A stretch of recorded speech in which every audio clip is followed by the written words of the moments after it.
Chapitre 13, lu par Ève Breton.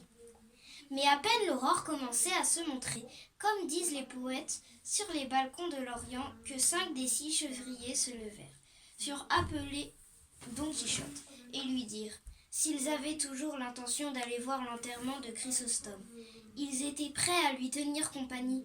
Don Quichotte, qui ne désirait pas autre chose, se leva et ordonna Sancho de mettre à leur bête la selle et le bât. Sancho obéit en diligence, et sans plus de retard, toute la troupe se mit en chemin. Ils n'eurent pas fait un quart de lieue qu'à la croisière du sentier qu'ils virent venir de leur côté 6 ou 7 bergers vêtus de vestes de peau noire, la tête couronnée de guirlandes de cyprès et de lauriers roses, et tenant chacun à la main un fort bâton de houx. Après eux venaient deux gentilshommes à cheval, en bel équipage de route, avec 3 valets de pied qui les accompagnaient. En s'abordant, les 2 troupes se saluèrent avec courtoisie, et s'étant demandé les uns aux autres où ils allaient, ils surent que tout se rendait au lieu de l'enterrement. Ils se mirent donc à cheminer tous de compagnie. Un des cavaliers, s'adressant à son compagnon, « Il me semble, Seigneur Vivaldo, lui dit-il, que nous aurons point à regretter le retard que nous coûtera le spectacle de cette cérémonie, qui ne pourra manquer d'être intéressante d'après les choses étranges que nous ont contées ces bonnes gens, aussi bien du berger défunt que de la bergère à homicide. » C'est ce que je pense aussi, répondit Vivaldo, et j'aurais retardé mon voyage, non d'1 jour, mais de 4, pour en être témoin. Don Quichotte alors leur demanda ce qu'ils avaient ouï dire de Marcel de Chrysostome. Le voyageur répondit que ce matin même ils avaient rencontré ces bergers, et que les voyant en ce triste équipage, il leur avait demandé pour quelle cause ils allaient ainsi costumés. Que l'un d'eux leur conta ainsi de la beauté et l'étrange humeur d'une bergère appelée Marcel, la multitude d'amoureux qui la recherchaient, et la mort de ce Chrysostome à l'enterrement duquel il allait assister. Finalement, il répéta tout ce qu'avait déjà conté Pedro à Don Quichotte. Cet entretien fini, un autre commença, le cavalier qui se nommait Vivaldo, ayant demandé à Don Quichotte quel était le motif qui le faisait voyager armé de la sorte en pleine paix et dans un pays si tranquille. À cela, Don Quichotte répondit, la profession que j'exerce et les vœux que j'ai faits ne me permettent point d'aller d'une autre manière. Le repos, la bonne chère, les divertissements furent inventés pour d'efféminés gens de cour. Mais les fatigues, les vieilles et les armes ne furent inventées que pour ceux que le monde appelle chevaliers errants, desquels, quoique indigne et le moindre de tout, j'ai l'honneur de faire partie dès qu'on entendit sa réponse. Tout le monde le tint pour fou, mais afin de s'en assurer davantage et de voir jusqu'au bout de quelle espèce était sa folie. Vivaldo, revenant à la charge, lui demanda ce qu'on entendait par les chevaliers errants. « Vos grâces n'ont-elles jamais lu ?» répondit Don Quichotte. « Les chroniques et les annales d'Angleterre, où il est question des fameux emplois du roi Arthur, que dans notre idiome castillan nous appelons le roi Artus, et duquel une antique tradition reçue dans tout le royaume de la Grande-Bretagne raconte qu'il ne mourut pas, mais qu'il fut, par art d'enchantement, changé encore beau. et que dans la suite des temps, il doit venir reprendre sa couronne et son sceptre. Ce qui fait que depuis cette époque jusqu'à nos jours, on ne saurait prouver qu'aucun Anglais ait tué un corbeau. Eh bien, c'est dans le temps de ce bon roi que fut constitué ce fameux ordre de chevalerie. Appelé la table ronde, et que se passèrent de point en point, comme on les compte, les amours de don Lancelot du Lac et de la reine Geneviève. Amour dont la confidence et la médiatrice étaient cette respectable duègne Carthagogne pour laquelle fut fait ce romance si connu et si répété dans notre Espagne. Oncle Chevalier ne fut sur terre des dames si bien accueillies qu'à son retour de l'Angleterre, dont Lancelot n'en fut servi. Ainsi que cette progression si douce et si charmante de ces hauts faits amoureux et guerriers. Depuis alors, et de main en main, cet ordre de chevalerie alla toujours croissant et s'étendant aux diverses parties du monde. Ce fut en son sein que se rendirent fameux et célèbres par leur action de vaillants Amadis de Gaulle, avec tous ses fils et petits-fils jusqu'à la 5e génération, et ne peut jamais louer jusqu'à la 5e génération, et le valeureux Félix Mars d'Hyrcanie, et cet autre qu'on ne peut jamais louer assez, Tyran de Leblanc.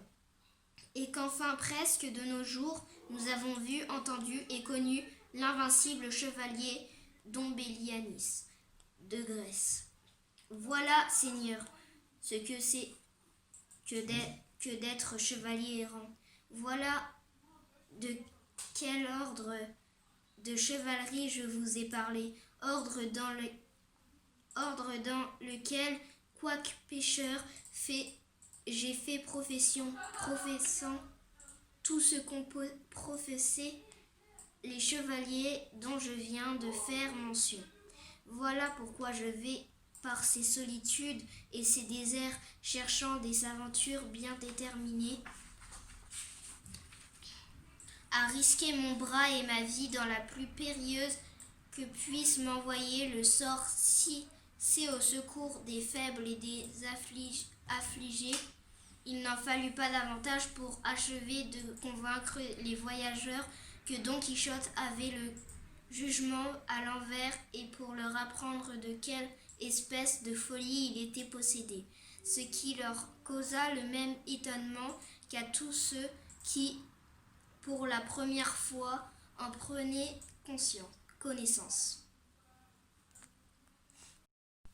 Vivaldo, qui avait l'esprit vif et l'humeur enjouée, désirant passer sans ennui le feu de chemin qui leur restait à faire pour arriver à la colline de l'enterrement, voulut lui offrir l'occasion de poursuivre ses extravagants propos. « Il me semble, Seigneur chevalier errant, lui dit-il, que votre grâce a fait profession dans un des ordres les plus rigoureux qui est sur la terre, et si je ne m'abuse, la règle même des frères chartreux n'est pas si étroite. Aussi étroite, c'est possible, répondit notre Don Quichotte, mais aussi nécessaire au monde. C'est une chose que je suis à deux doigts de mettre en doute, car s'il faut parler vrai, le soldat qui exécute ce que lui ordonne son capitaine ne fait pas moins le capitaine qui a commandé. Je veux dire que les religieux, en tout repos et en toute paix, demandent au ciel le bien de la terre. Mais nous, soldats et chevaliers, nous mettons en pratique ce qu'ils mettent en prière. Faisons ce bien par la valeur de nos bras et le tranchant de nos épées, non point à l'abri des injures du temps, mais à ciel découvert, en butte aux insupportables rayons du soleil d'été et aux glaces hérissées de l'hiver. Ainsi, Nous sommes les ministres de Dieu sur la terre et les instruments par qui s'exerce la justice. Et comme les choses de la guerre et toutes celles qui s'y rattachent ne peuvent être mises à exécution que par le travail exercif, la sueur et le sang. Il suit de là que ceux qui en font profession accomplissent sans aucun doute une œuvre plus grande que ceux qui, dans le calme et la sécurité, se contentent d'invoquer Dieu pour qu'il prête son aide à ceux qui en ont besoin.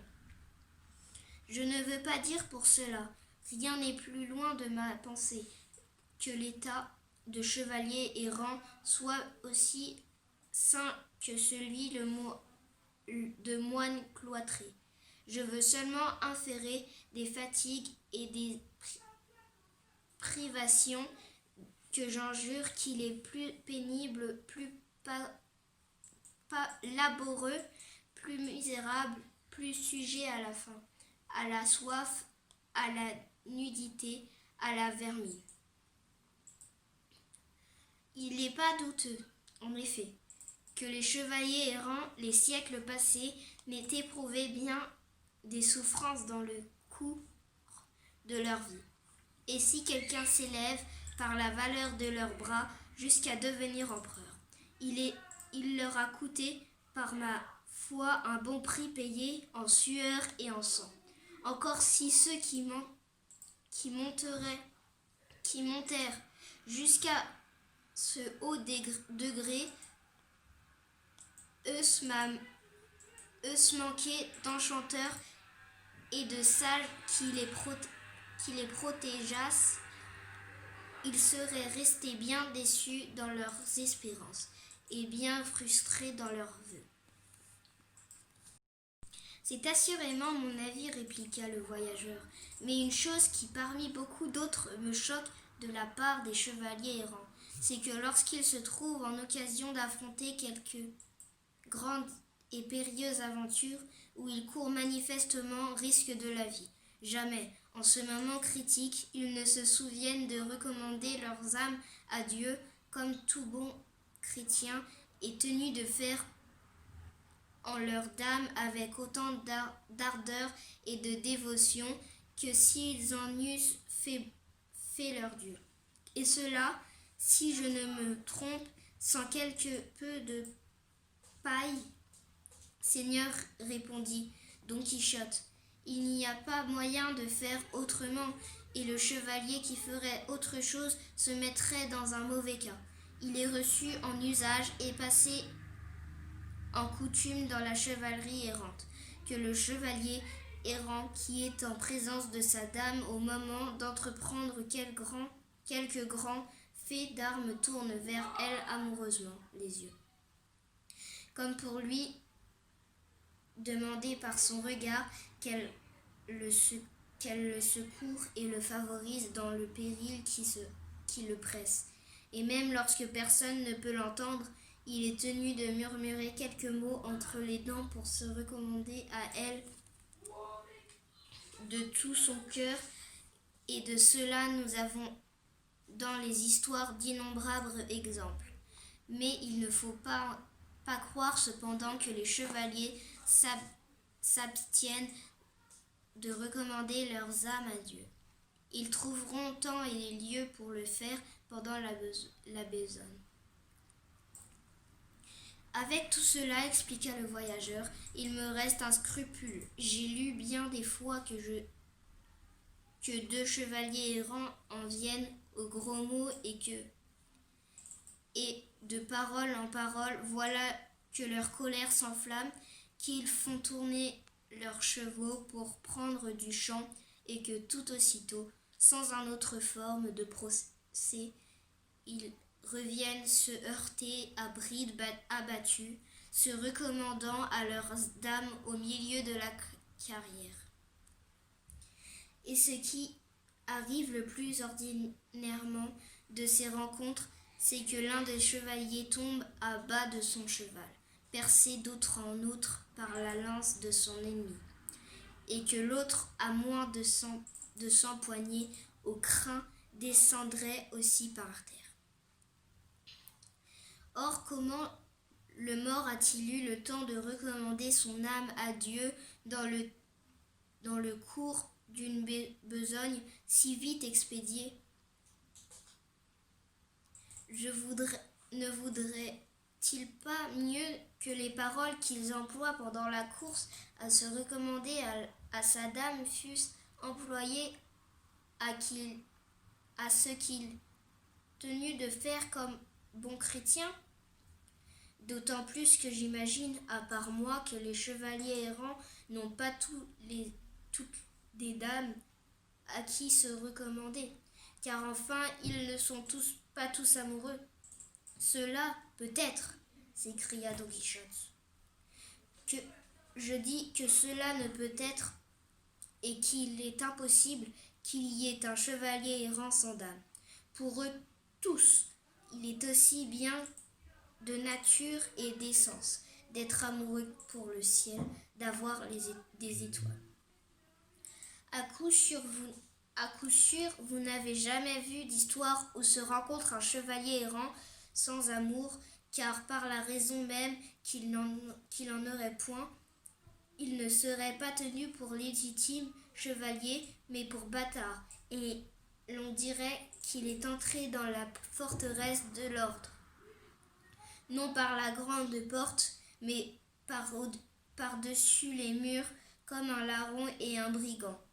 Néanmoins, esprit le voyageur, il me semble, si j'ai bonne mémoire, avoir lu que Galore, frère du valeureux Amadis de Gaulle, n'eut jamais de dame à tirer, de laquelle il put se réclamer dans les périls, et pourtant il n'en fut pas moins tenu pour un vaillant et fameux chevalier. À cela, Don Quichotte répondit: Seigneur, une seule hirondelle ne ferait pas le printemps. D'ailleurs, je sais de bonne source qu'en secret, ce chevalier était réellement amoureux. En outre, cette manie d'encontrer à toutes celles qu'il trouvait à son gré, c'était une complexion naturelle et particulière qu'il ne pouvait tenir en bride. Mais néanmoins, il est parfaitement avéré qu'il n'avait qu'une seule dame maîtresse de sa volonté et de ses pensées, à laquelle il se recommandait maintes et maintes fois, mais très secrètement, car il se piquait d'être amant discret. Puisqu'il est de l'essence de tout chevalier errant d'être amoureux, reprit le voyageur, on peut bien croire que votre grâce n'a point dérogé à cette règle de l'état qu'elle professe, et si votre grâce ne se pique pas d'être aussi discret que Don Galaor, je vous supplie ardemment, au nom de toute cette compagnie et au mien propre, de nous apprendre le nom, la patrie, la qualité et les charmes de votre dame. Elle ne put manquer de tenir à grand bonheur que tout le monde sache qu'elle est aimée et servie par un chevalier tel que nous paraît votre grâce. À ces mots, Don Quichotte poussa un grand soupir. Je ne pourrais affirmer, dit-il, si ma douce ennemie désire ou craint que le monde sache que je suis son serviteur. Seulement, je puis dire en répondant à la prière que m'est faite avec tant de civilité, que son nom est Dulcinée, sa patrie le Toboso, village de la Manche, sa qualité au moins celle de princesse, puisqu'elle est ma reine, madame, et ses charmes surhumains, car en elle viennent se réaliser et se réunir tous les symétriques attributs de la beauté que les poètes donnent à leur maîtresse. Ses cheveux sont des tresses d'or son front des champs d'Élysée.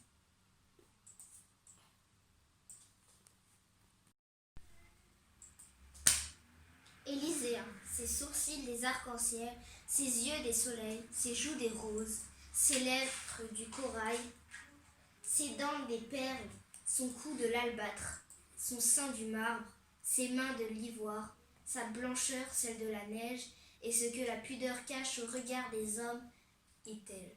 Je m'imagine que le plus judicieux examen pourrait seul en reconnaître le prix. Mais non, pas y trouver des termes de comparaison. Maintenant, reprit Vivaldo, nous voudrions savoir en lignage sa souche et sa généalogie. Elle ne descend pas, répondit Don Quichotte. C'est Curtius, Caius et Scipion de l'ancienne Rome, ni des Colonna et Ursini de la moderne, ni des Moncada et Requesens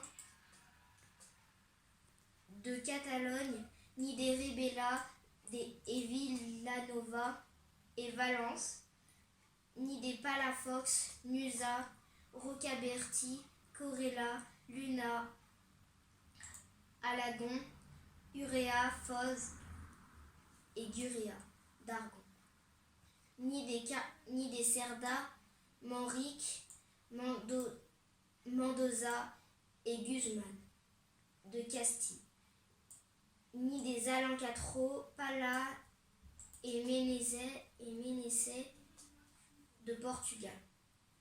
Elle est de la famille du Toboso, de la Manche, race nouvelle, il est vrai, mais telle qu'elle peut être le généreux berceau des plus illustrées races des siècles à venir, et qu'à cela l'on ne réplique rien, si ce n'est aux conditions que Zerbin écrivit au pied du trophée des armes de Roland. Que nul de les toucher ne soit si téméraire s'il ne veut de Roland affronter la colère. Quoique ma famille, répondit le voyageur, soit des cachopins de l'Arido, je n'oserais point la mettre en parallèle avec celle du Toboso de la Manche, et pourtant, à vrai dire, ce nom et ce titre n'étaient pas encore arrivés jusqu'à mes oreilles. C'est étrange, et j'en suis surpris, répondit Don Quichotte.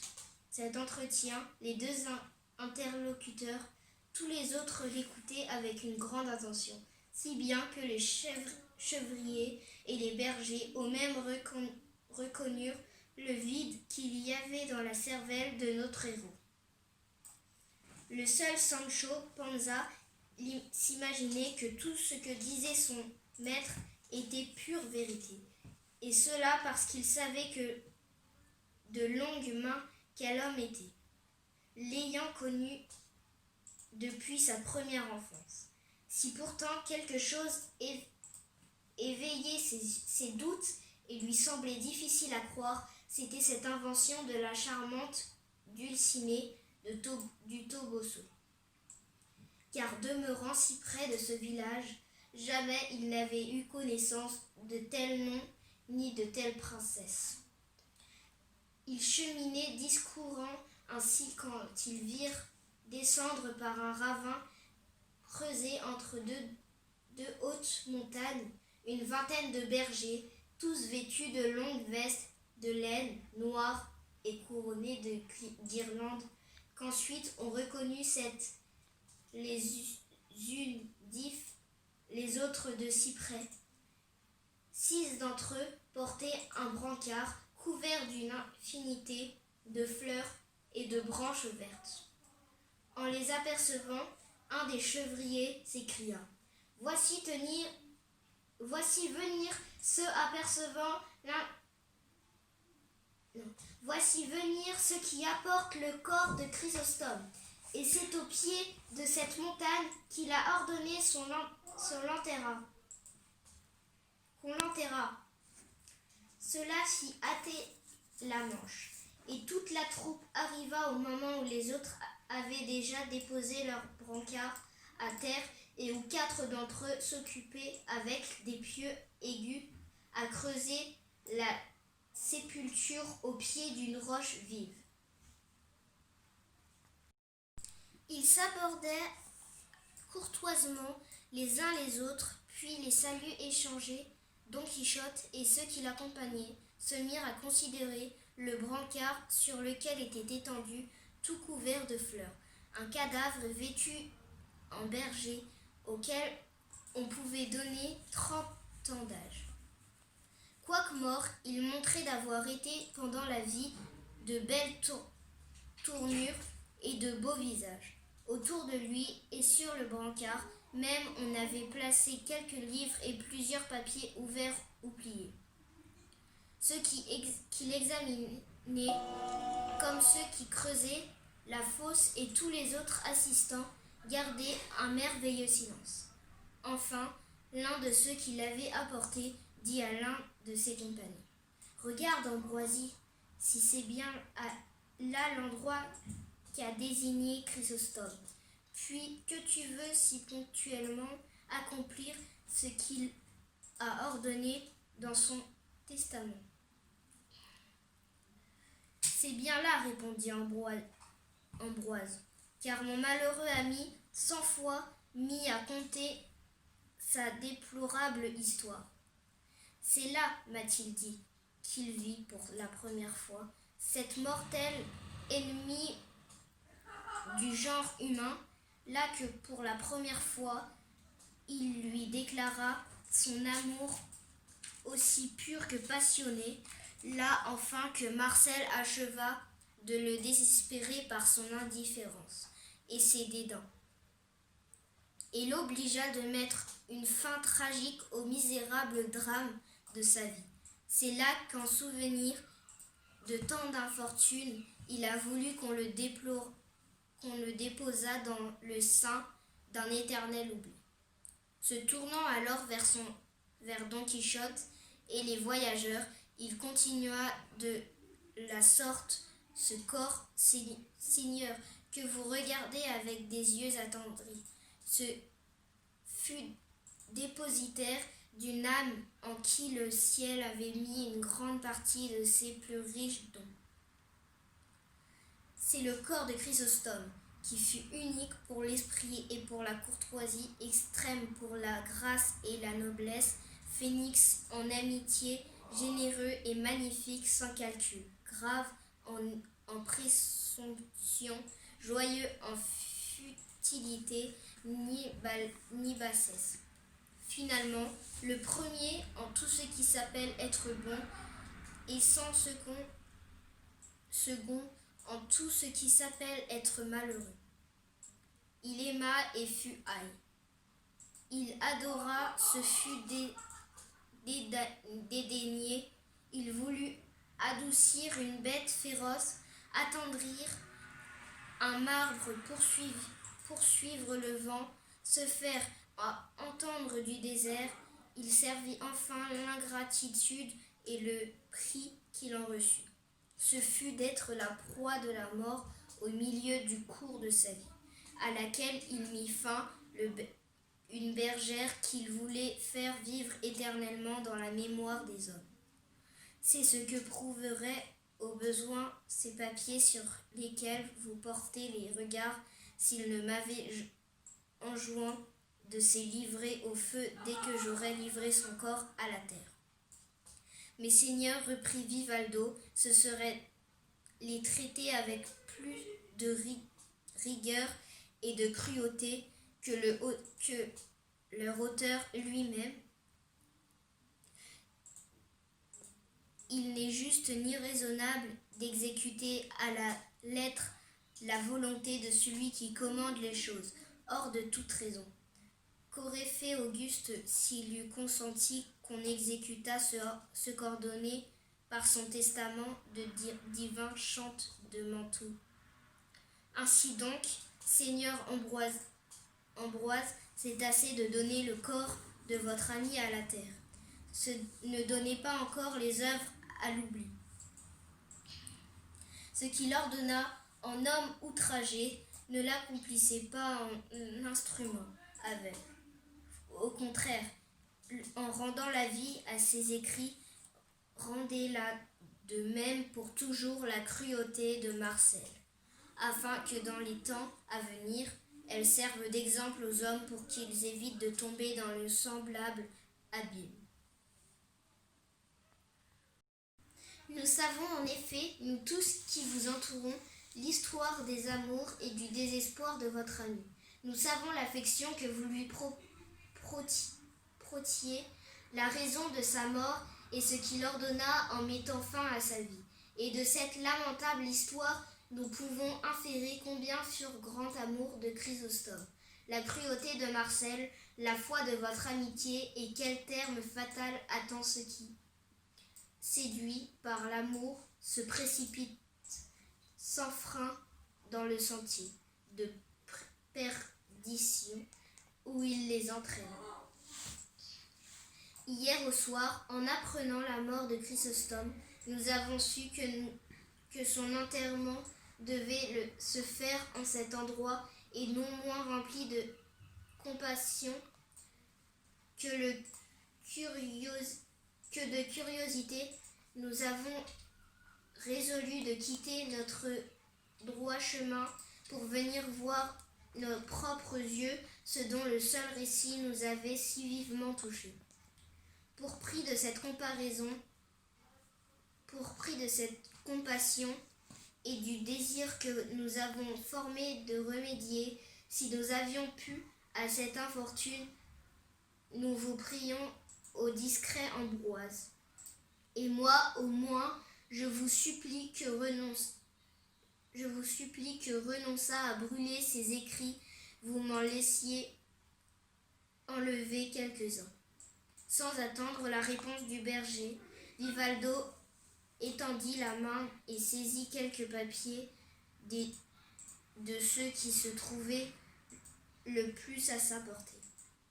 En voyant son action, Ambroise lui dit, par courtoisie, je consentirai, Seigneur, à ce que vous gardiez ce que vous avez pris, mais espérez que je renonce à jeter le geste au feu.